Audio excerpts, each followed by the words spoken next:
Sedna's strange 11,000-year orbit seems to link it to an even vaster cloud of objects, ready for exploration by future generations. The Oort cloud is an immense icebox of long-period comets, from 10 to 100 times more distant than the Kuiper Belt, surrounding all the known worlds of our solar system. There's a real record of the early history of the solar system out there in cold storage at the edge of the solar system. This is what was left over. Pluto is the first member of that group. But to begin humanity's exploration of the Kuiper Belt, you first have to get to Pluto. And that means getting a mission approved, a spacecraft designed and built, and delivered to the launch pad on time. And none of that was easy.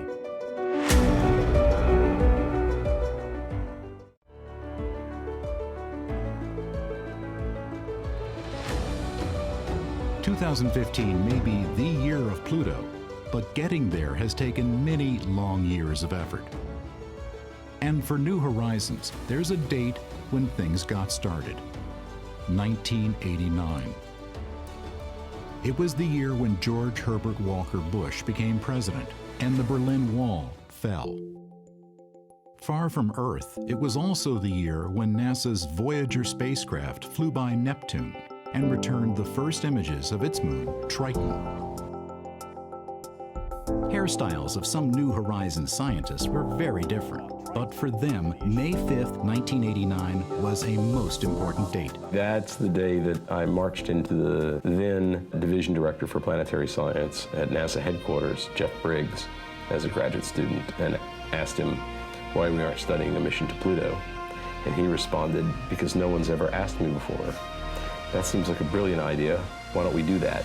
Space missions rely on hundreds, if not thousands of people, but sometimes it takes someone with passion and persistence to make things happen. And for New Horizons, that's Alan Stern. I was interested in this when I was a boy, so I've been somewhere between in the groove and stuck in a rut for 40 years.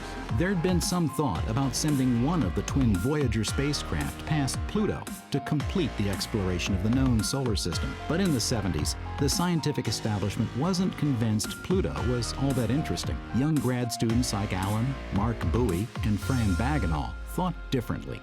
Back in, about late 1989 or so, there was a bunch of us who were really keen to go to Pluto. And the thing that drew me to it the most was the fact that we knew so little. Here's the frontier. So it was a bit of an opportunity for young people to come in and say, hey, where are we going to go next? What's the next great frontier that we should go explore? And it was clear, out to the Kuiper Belt. Alan, Fran, Mark, and a small band of enthusiasts became known as the Pluto Underground. So we realized to make this happen, we had to get together and campaign hard to make the case to go there and explore this little planet with all its moons. All through the 90s, there were many competing plans for a Pluto mission, like the Pluto Fast Flyby, the Pluto Kuiper Express. A Pluto mission was on, then off, then on, then off. If the Pluto mission had been a cat, it would have been dead long ago because they only get 9 lives. And we've had significantly more than 9 stoppages and odd twists and turns. What finally turned the tide was the National Academy's Decadal Survey, a consensus document from leading planetary scientists that ranked a Kuiper Belt Pluto mission highest in priority for medium-class budgets. Finally, after competitive proposals were evaluated, New Horizons, which teamed Alan Stern with the Johns Hopkins Applied Physics Laboratory, APL, and several other institutions across the country, was selected by NASA on November 29, 2001. Now, plans on paper became metal in clean rooms. In 2004, lead scientist Alan Stern described the mission's key science objective. Well, you know, the key to planetary science is that you really have to go places to get the resolution, to get up close enough to really see what's going on. We want to get up close and personal. The very best resolution of current telescopes looking at Pluto would give this kind of fuzzy image of a much more familiar world. But here's what New Horizons would see if flying over New York City. Lakes in Central Park, wharves on the Hudson River. New Horizons is the first really of a whole new breed of spacecraft that is focusing on a very specific task. For this first mission to Pluto, the questions are basic. What do Pluto and Charon look like? What are they made of? how do their atmospheres behave? We had to really be disciplined and say, we can't do everything. Let's focus on the primary questions and design the instruments to answer those primary questions. The long-range imager, Lori, will be used for navigation approaching Pluto and close-up views during the flyby. The wide-angle camera, Ralph, has both visible light and infrared sensors to map Pluto and Charon and characterize their icy surfaces. There are 2 fields and particles detectors to probe the solar wind at Pluto. The large radio antenna is an essential communications device, but both REX and ALICE, an ultraviolet imaging spectrometer, are part of experiments to analyze Pluto's atmosphere. And there's the Venetia Burney Student Dust Counter, built by undergrads at UC Boulder, and honoring the schoolgirl who named Pluto back in 1930. Together, the 7 science instruments comprise the most powerful set of detectors ever sent on a first flyby of any world in our solar system. But their innovative and highly miniaturized design means that even when all are operating, they draw less power than half a 60-watt bulb, and they're intended to work together seamlessly.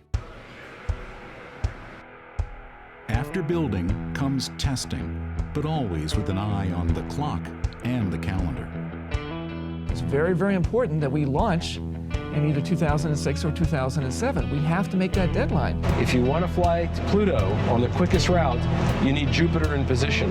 And that means we have to launch in January of 2006. It feels a little bit like being strapped to a train going 500 miles an hour. The test program involves teams of engineers at Johns Hopkins APL and then at NASA's Goddard Space Flight Center. Once we launch this, we can't go after with a screwdriver. We can't go fix anything that isn't working. We make sure that we carry plenty of spare equipment on board the spacecraft. If our main computer breaks, we have a backup.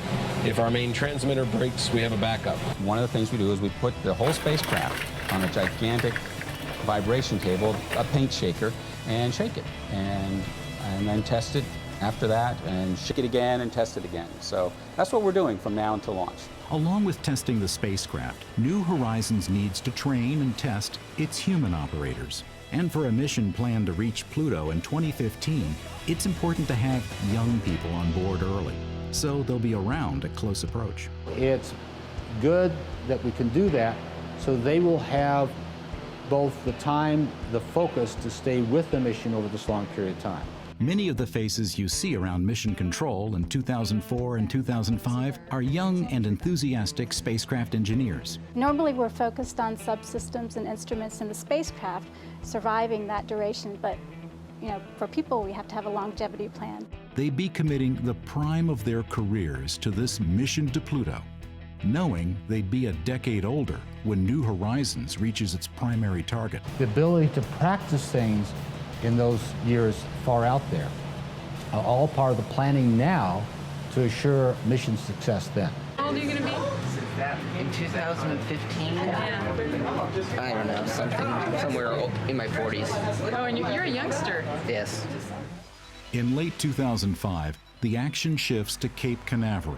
New Horizons may be light and relatively small, but launching it to Pluto requires America's most powerful rocket, the Atlas V.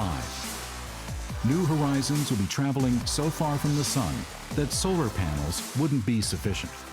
So the Department of Energy delivered an RTG that would power the Pluto mission by turning heat from the radioactive decay of plutonium into electricity.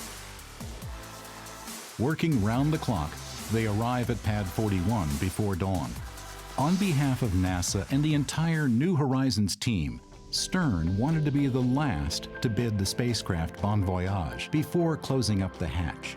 On January 19, 2006, after 17 years of planning, building, and testing, a picture-perfect launch that thrilled onlookers in Florida and the mission operations team back at Johns Hopkins in Maryland. We have ignition and liftoff of NASA's New Horizons spacecraft on a decade-long voyage to visit the planet Pluto and then beyond. Despite immense technical and timetable challenges, the mission had made its window and was on its way. New Horizons' velocity at launch was the fastest ever, traveling almost 60 times faster than a jetliner. In just 9 hours, it passed the orbit of the Moon. Apollo had taken almost 10 times that long. 1 year later, a slingshot gravity assist from the giant planet Jupiter provided another 2 kilometers per second boost, cutting travel time to Pluto by 3 full years. But this was more than just a jump in speed. The Jupiter flyby was a scientific dress rehearsal for Pluto. New Horizons instruments returned detailed images of Jupiter's clouds, moons, and rings. We got the night showing. Oh, wow, look at that. Then it was off across the empty ocean of space, with no new land in sight till Pluto in 2015. The spacecraft had been tested and passed with flying colors. Now it was time to test the humans and the ground systems. July 5th, 2013. It's day 1 of a 9-day encounter rehearsal. The main success criteria for this rehearsal is for the spacecraft to flawlessly perform its activities as if it were at Pluto, with everything the same, except that Pluto's not there. The dates in 2013 were carefully chosen so that Earth received times would be identical to those for the real encounter in 2015. Mission managers wanted scientists and engineers to experience the stress of time-critical 24/7 operations expected for July 2015. We're flying by an object that is a huge distance from Earth, and we're trying to hit a box that's 100 by 150 kilometers wide. And that then leads into maneuver planning and trajectory control needed to thread that needle and hit that small box. It's way the heck out there. This rehearsal would actually be uploading commands to New Horizons to instruct the spacecraft to run through the exact same set of observations as in 2015. There definitely is an element of risk involved, but from one standpoint, if you didn't do any simulation with the real spacecraft at all, you could argue that could pose more risk because you don't want such a critical activity only being done once on flight. Those are all invaluable to get us ready and practiced for the one and only shot we'll have to explore the Pluto system. We've been waiting 12 years since we wrote the proposals to do this rehearsal. It's the last big step before we can do the encounter. We think that we are about 10 million miles out from Pluto and closing. But so far, so good. We're off to the races.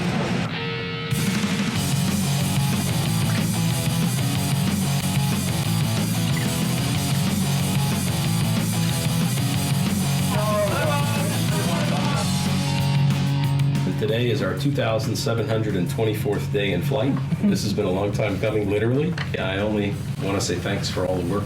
Let them eat cake.